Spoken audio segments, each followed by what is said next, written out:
요한계시록 6장에서 18장은 요한계시록의 본론 부분에 해당하는데, 이 부분은 사도 요한이 환상 가운데 보고 있는 세 개의 큰 환난 그리고 7가지 재앙에 대한 기록입니다. 그래서 이것을 3대 7중 재앙이라고 부릅니다. 요한이 보고 있는 첫 번째 환상은 7인의 환상입니다. 두 번째 환상이 7 나팔의 환상, 그리고 세 번째 환상이 7 대접의 환상입니다. 하지만 사실 이 환상들은 각각 독립해서 요한이 따로 보고 있는 것이 아니라 하나로 연결되어 있는 환상입니다.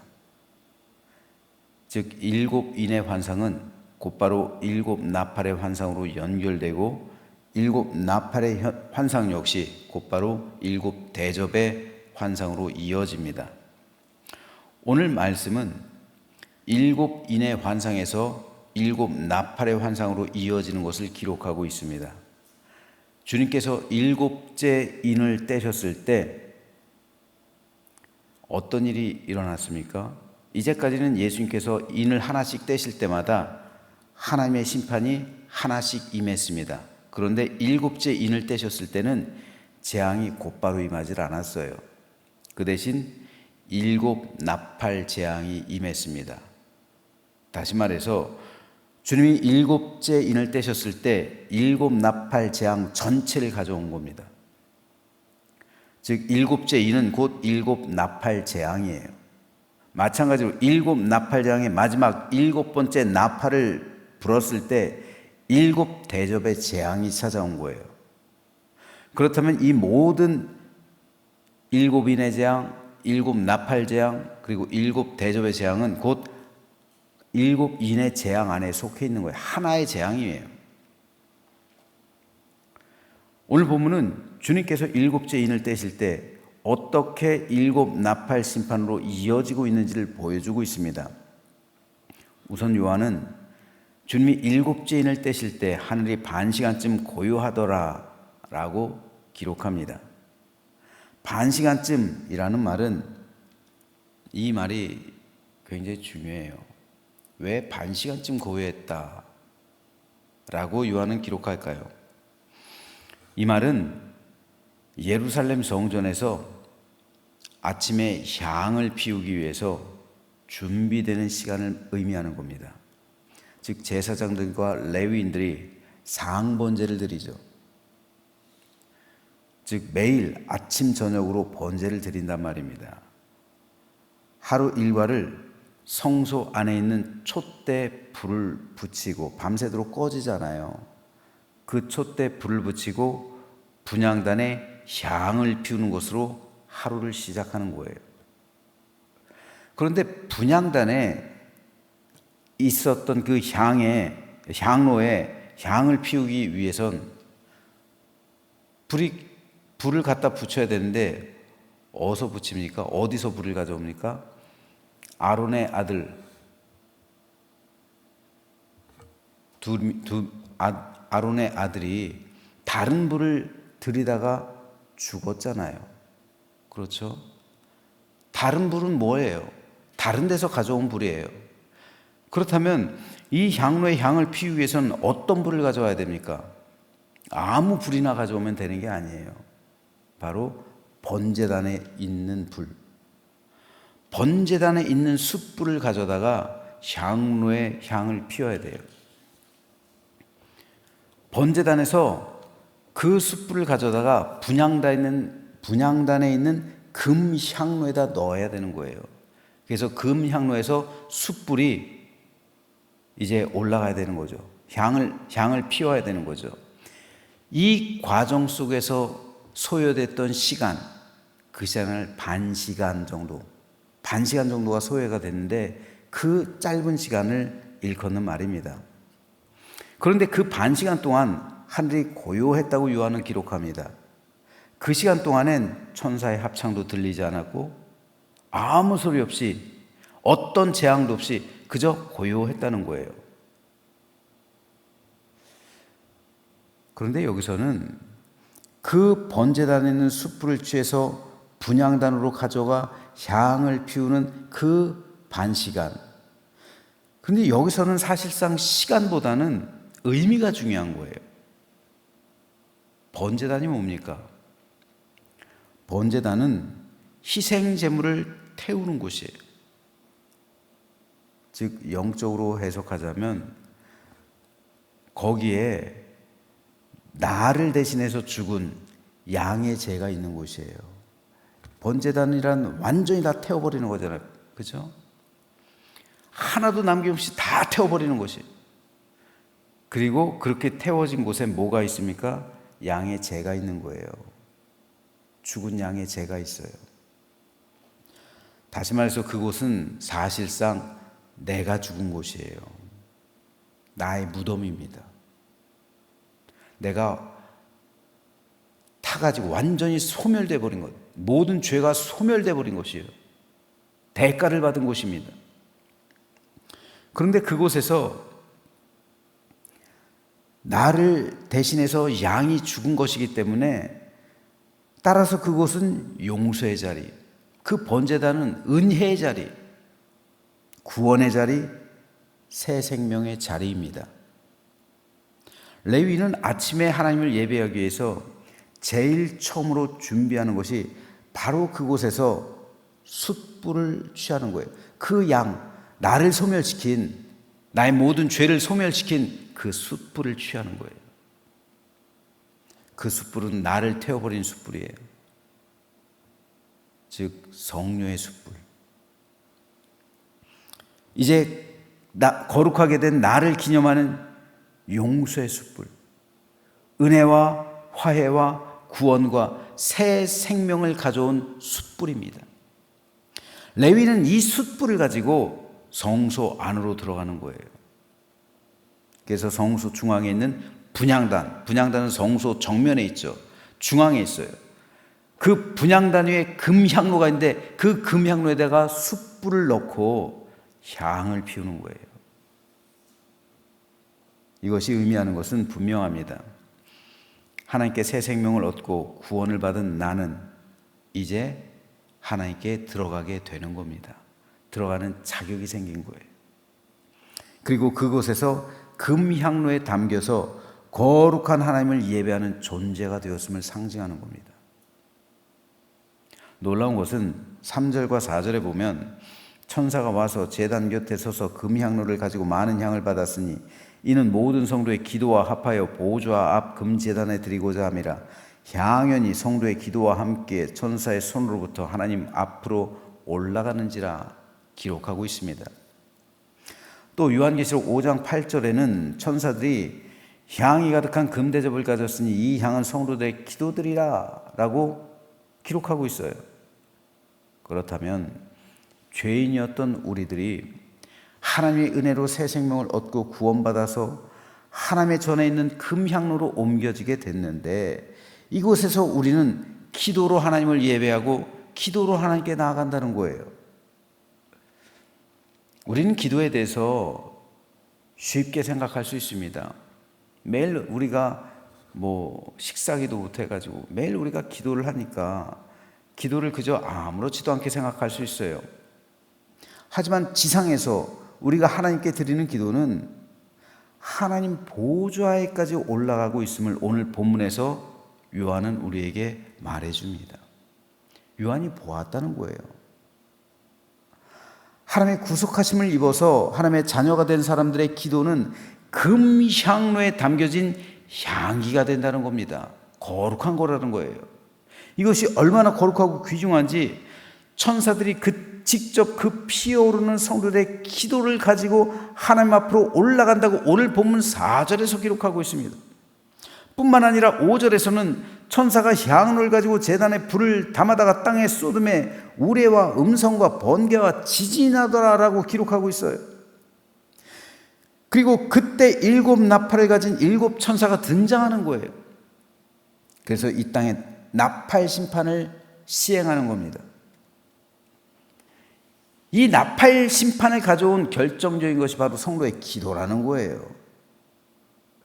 향로를 제단에 불과 함께 쏟아버렸을 때 이 향로에 뭐가 들어있다고 했습니까? 성도들의 기도입니다.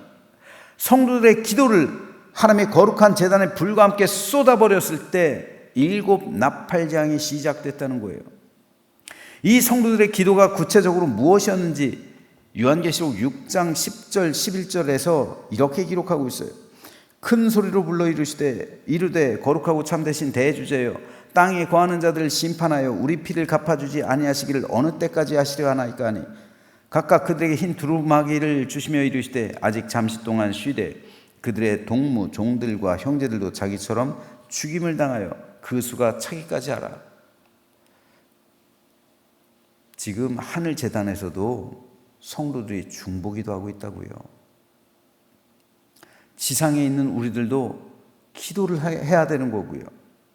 그렇기 때문에 기도는 하나님이 성도에게 주신 가장 귀하고 거룩한 특권입니다. 하나님께서 성도의 기도를 얼마나 귀하게 여기고 있는지 그 기도를 담는 곳이 성소의 중앙에 있는 분향단이에요. 분향단에는 향로입니다. 그리고 그 숯불과 함께 숯불은 성령을 상징한다고 그랬죠. 그 성령의 숯불과 함께 우리 기도가 향이 돼서 하늘로 올라간다는 거예요. 그러므로 거룩해진 주님의 백성만이 하나님께 기도로 나아갈 수 있는 특권을 가진 겁니다. 그렇기 때문에 기도는 성도의 특권이에요. 성도만이 할 수 있는 거룩한 직분입니다. 우리가 죄에 빠지면 기도하기가 싫어져요. 기도하기 싫은 사람 대부분 보세요. 믿음이 없는 사람들이에요. 기도하기 싫은 사람은 죄에 있는 사람들이에요. 사람이 죄에 있으면, 죄 가운데 있으면 기도하기가 싫어져요. 물론 육신이 연약해서 불가피하게 기도를 못 하시는 분들도 있지만, 하지만 그럼에도 불구하고 그 아픔과 고통 가운데서도 기도로 나아가는 것이 살아있는 신앙인들입니다. 기도하는 것과 죄를 짓는 것은 병행할 수가 없어요. 같은 마음에 들어있을 수가 없어요. 죄를 짓는 사람은 기도를 하지 않아요. 하지만 기도하는 사람에게서는 죄가 소멸되는 겁니다. 그렇기 때문에 번제단에서 죄가 소멸된 사람만이 금향로에 담겨서 하나님께 기도로 나아갈 수가 있게 되는 거예요. 그러므로 참된 성도의 표식은 기도에 있어요. 진정한 성도는 기도한다는 말이에요. 기도하지 않는 성도는 병행할 수가 없는 거예요. 성도와 기도가 병행하지 않는 것은 있을 수가 없는 거예요. 그러므로 기도하지 않는 사람들이 내리는 결정은 다 세속적이에요. 세상 생각이란 말입니다. 자기 생각이라는 거예요. 자기 주관이라는 거예요. 자기 주관, 자기 생각, 세상적인 방법, 세상적인 이치에 따라 결정을 내리는 겁니다.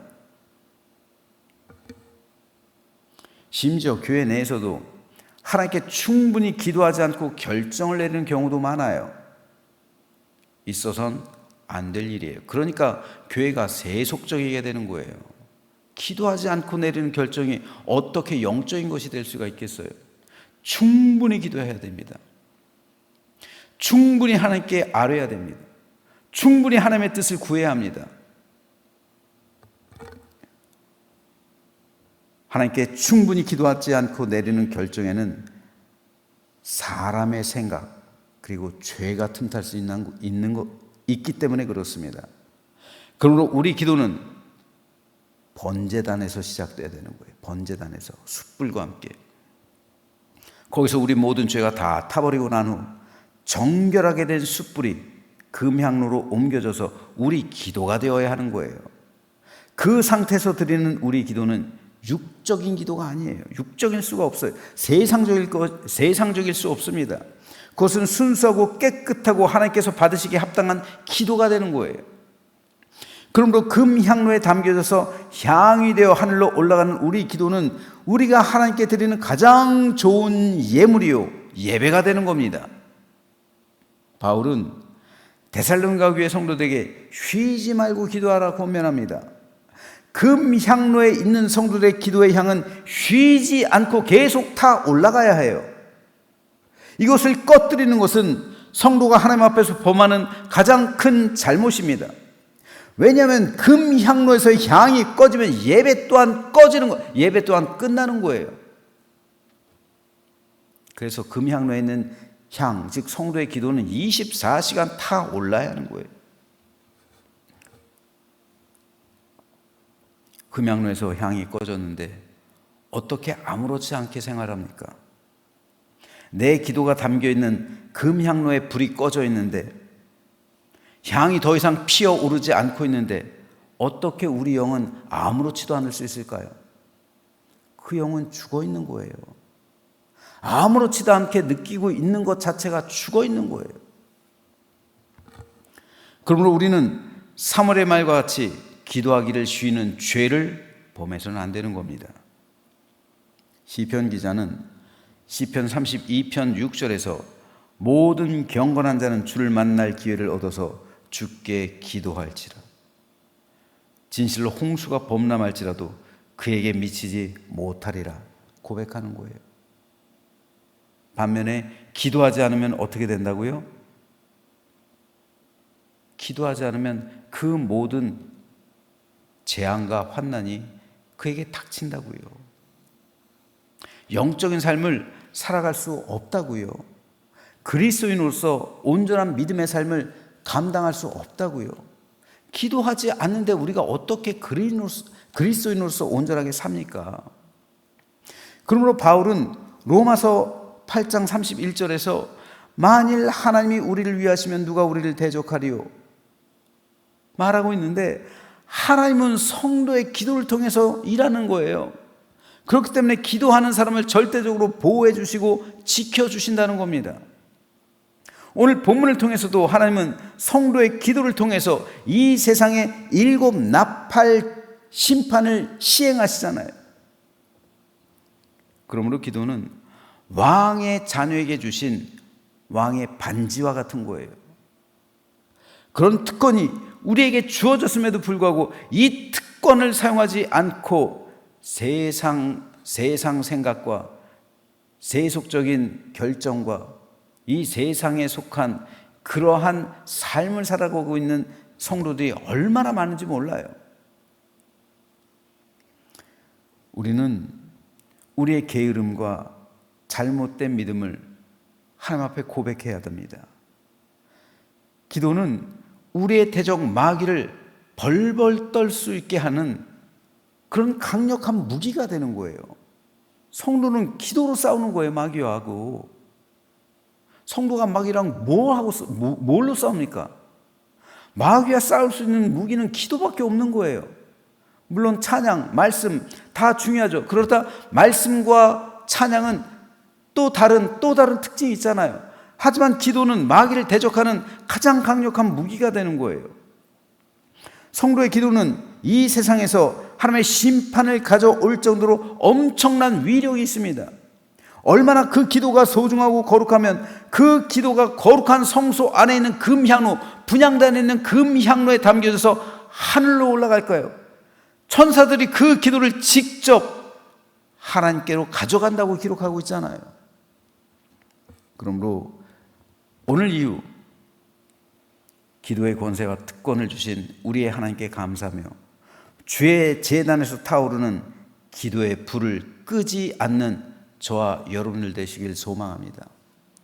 우리는 기도를 사모해야 되는 거예요. 그래서 어제 독서 토론 모임을 하는데 이런 구절이 있어요. 사막 교부들, 그들이 얼마나 그 영성 생활에 힘썼는지 그들은 밥 먹는 시간조차 아까웠다고 그래요. 기도하는 것 때문에요. 저도 그 부분 보면서 많이 회개했습니다.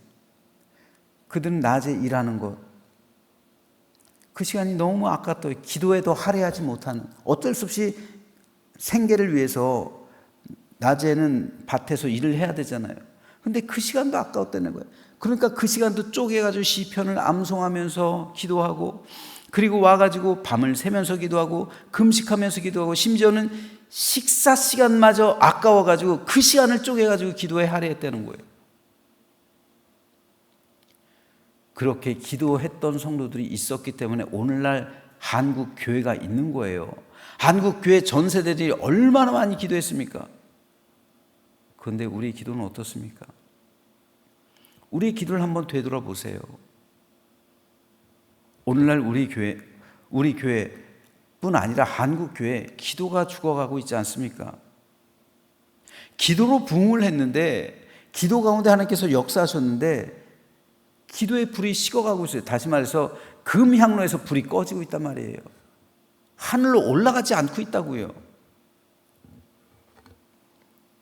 그러므로 오늘 시간 우리의 기도는 너무도 거룩한 성도의 특권이요, 성도가 기도할 때 그 기도가 얼마나 소중한지 금향로에 담겨서 천사들이 그 기도를 가지고 하늘로 올린다는 그 사실을 기억하면서 우리 기도는 헛되지 않다는 사실을 믿으시면서 기도로 하나님께 나아가며, 기도를 통해 하나님의 능력을 힘입으며, 기도를 통해 우리의 살아있음을 느끼며, 기도를 통해 마귀를 대적하며, 기도를 통해 우리 삶의 모든 것이 변화되며, 기도를 통해 교회의 부흥과 성장을 이루며, 기도를 통해 나의 모든 삶이 변화되며, 기도를 통해 나의 모든 사업과 일터와 수고하고 땀 흘린 삶의 현장 가운데 하늘의 능력을 가져오는 복된 우리 모두가 되시기를 주님의 이름으로 축원합니다.